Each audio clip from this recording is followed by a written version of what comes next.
How to filter contacts in Freshsales. So first, go to your account. Next is just click on contacts here at the left side.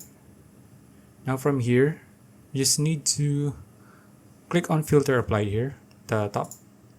Okay, now here is just click on add filter.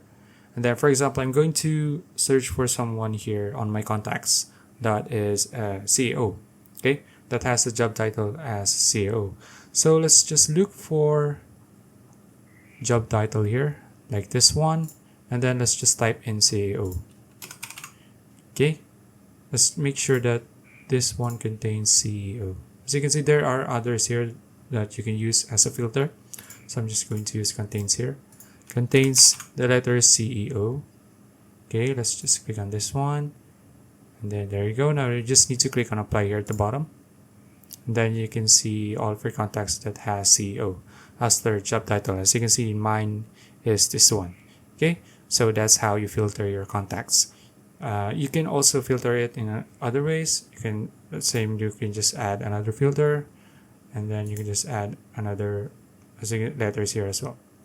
Okay, so that's it. If you found this video useful, please like and subscribe for videos like this. See you in the next one.